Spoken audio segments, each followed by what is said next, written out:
नमस्कार दोस्तों, इन दिनों यदि आप रोड पे जाएं तो आपको दो तरह के व्हीकल जरूर देखने को मिलेंगे। पहले वे जो स्टेट रजिस्ट्रेशन के तहत रजिस्टर्ड है, जैसे कि जीजे, आरजे, एमपी, जो स्टेट रजिस्ट्रेशन के तहत रजिस्टर्ड हुए हैं। दूसरे वे व्हीकल जो भारत सीरीज के हैं, बीएच जो नंबर के साथ में, इस खास तरह के नंबर प्लेट के साथ में आपको आजकल ये व्हीकल जरूर देखने को मिलते हैं। मैं यदि आपसे ये पूछूं कि क्या बीएच सीरीज क्या है, तो मोस्ट ऑफ लोग ये कहेंगे कि ये एक ऐसा नंबर है जिसके थ्रू हम पूरे भारत में किसी भी स्टेट में गाड़ी को ले जा सकते हैं और हमें बार बार रजिस्ट्रेशन चेंज करने की जरूरत नहीं पड़ती। बस क्या यही जानकारी काफ़ी है? यदि मैं आपसे पूछूं कि दोनों तरह के सिस्टम में कौन सा ज़्यादा बेनिफिशियल है आपके लिए, आपको कौन से नंबर लेना चाहिए, यदि हम बीएच सीरीज लेते हैं तो क्या हम इसके लिए एलिजिबल हैं, क्या इसके लिए अलग से एलिजिबिलिटी होती है? इन सभी सवालों का जवाब आज के इस वीडियो में तलाशने वाले हैं। हम स्टार्ट करते हैं सबसे पहले स्टेट रजिस्ट्रेशन से। दोस्तों, अब तक ऐसा होता आया है कि ministry of road transport and highways यह एक खास तरह का नियम बनाती है जिसके तहत कोई भी स्टेट में जो रजिस्टर्ड गाड़ी है, जब वो किसी और स्टेट में जब जाती है तो वहाँ 12 महीने तक आप उसे चला सकते हैं। लेकिन एक बार जैसे ही 1 साल पूरा होता है, आपको उस स्टेट का नंबर लेना जरूरी है और वहाँ रजिस्ट्रेशन कराना अनिवार्य है। अब इस केस में यह होता था अब तक कि जो माइग्रेटरी लोग हैं, जो एक स्टेट से दूसरे लोग स्टेट में जाते थे, तो उनको वहाँ सबसे पहले अपना रिफंड क्लेम करना पड़ता था, फिर वहाँ नए एप्लीकेशन फाइल करनी पड़ती थी और लंबा प्रोसेस होता था। उसके बाद में उनकी गाड़ी उस स्टेट में रजिस्टर्ड होती थी और कुछ समय बाद यदि फिर से ट्रांसफर हो गया तो नेक्स्ट स्टेट के लिए भी यही प्रक्रिया होती थी। इसी चीज़ का सॉल्यूशन मिनिस्ट्री ने निकाला है और निकाली है भारत सीरीज। भारत सीरीज के तहत आपको जो टैक्स है वो आपको बार बार इस तरीके से पे नहीं करना पड़ता, जबकि इसका सिस्टम बिल्कुल अलग है। और इसके साथ आप किसी भी स्टेट में जब आप ट्रैवल करें, आपको बार बार रजिस्ट्रेशन नहीं करना पड़ेगा। तो एक एक्स्ट्रा एडवांटेज हमारे पास भारत सीरीज के रूप में देखने को मिला है। ये जो खास सीरीज है, इसका पैटर्न आप देख सकते हैं। इसके लिए आप जब भी गाड़ी लेने जाएं तो आप अपने डीलर को पहले से बता दें कि आप उस चीज़ के लिए एलिजिबल हैं और आप भारत सीरीज चाहते हैं, तो आपके जो डीलर है इस चीज़ को पूरा प्रोसेस को करके देते हैं। अब मैंने अभी एक वर्ड यूज़ किया कि आप एलिजिबल हैं।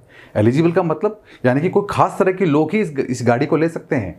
जी हाँ दोस्तों, एलिजिबिलिटी की जहाँ तक बात है, हम बात करें तो 3 तरह की एलिजिबिलिटी यहाँ पे बताई गई है कि आप सेंट्रल गवर्नमेंट के एम्प्लॉय हैं, आप डिफेंस में हैं, या आप ऐसी सेंट्रल गवर्नमेंट में ऐसी पोस्ट पर हैं जहां पे बार बार आपका ट्रांसफ़र होता रहता है, तो पहली एलिजिबिलिटी की आप सरकारी नौकर होने चाहिए।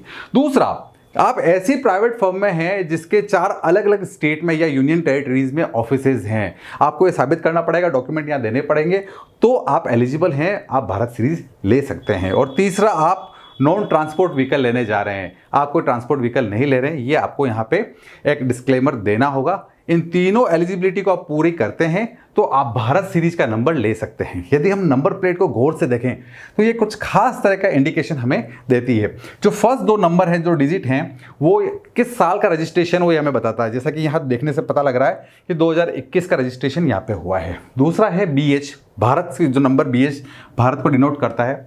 फिर 4 जो है नंबर है, ये इसके रैंडम नंबर है, जो कार के नंबर है हम उसे कह सकते हैं। और साथ में लास्ट की जो सीरीज है वो वाहन की श्रेणी कह सकते हैं, या बार बार जो सीरीज चलती है ए बी ए सी, इसमें आई और ओ के अलावा आप पूरी जो जैसे जैसे सीरीज आती जाएगी वाहन की, उसी प्रकार से नंबर हमको आगे से मिल जाएंगे। तो एक खास तरह का हमारे पास यहाँ पे मिलता है। अब बात करते हैं, यदि हम कोई भी गाड़ी स्टेट रजिस्ट्रेशन में लेते हैं तो हमारे पास हमें सिर्फ 1 टाइम टैक्स देना पड़ता है। हमने दी, पूरी छुट्टी हो गई और हमने अपना व्हीकल ले लिया।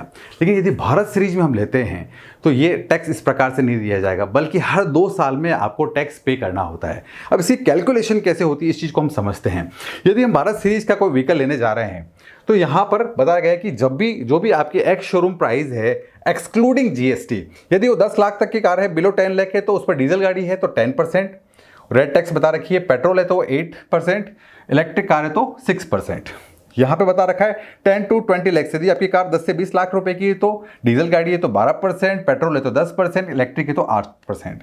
और अगर आपकी कार 20 लाख से ज़्यादा है तो यहाँ पे 14%, 12% और 10% का स्लैब दिए हुए हैं।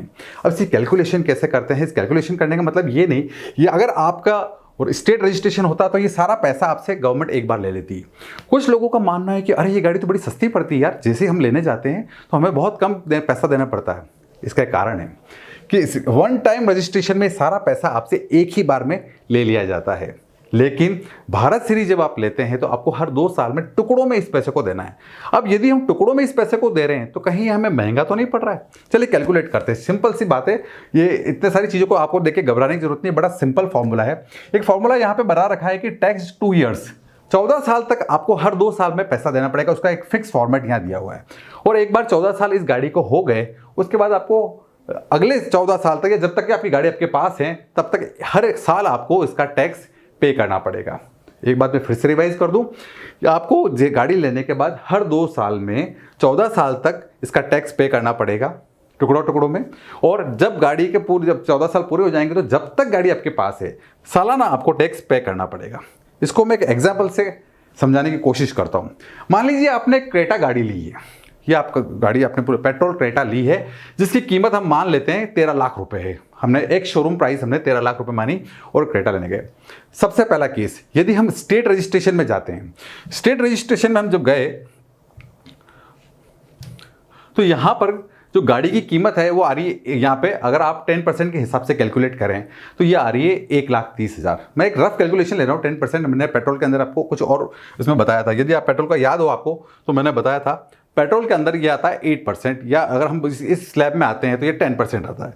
ठीक है, हम लोग यहाँ आ जाते हैं वापस। अब इसके इस 10% के हिसाब से यदि हम वन टाइम स्टेट रजिस्ट्रेशन में जाते हैं तो हमें रोड टैक्स के नाम पे सिर्फ 1,30,000 रुपये दिए और क्रेटा हमारे पास आ जाती है। यदि हम भारत सीरीज में जाते हैं तो कैलकुलेशन आप यहाँ देख सकते हैं कि 1,30,000 जो 13 लाख है उसका 10% निकालेंगे 1,30,000।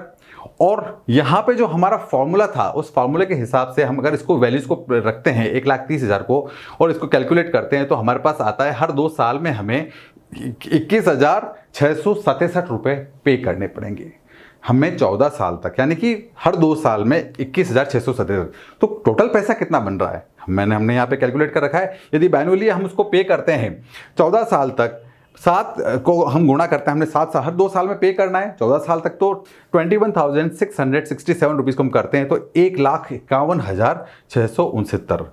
यदि गाड़ी आपके पास 14 साल रहती है तो अब देखने में ऐसा लगता है कि यहाँ पे हमें 1,30,000 रुपये पे करना पड़ा था और यहाँ हमें पे करना है 1,51,669 रुपये। निश्चित रूप से ज़्यादा है। और इसके बाद भी जब तक गाड़ी आपके पास है तब तक आपको सालाना 10,834 रुपये पे करने पड़ेंगे। वहाँ पे आपको कुछ पे नहीं करना पड़ रहा था।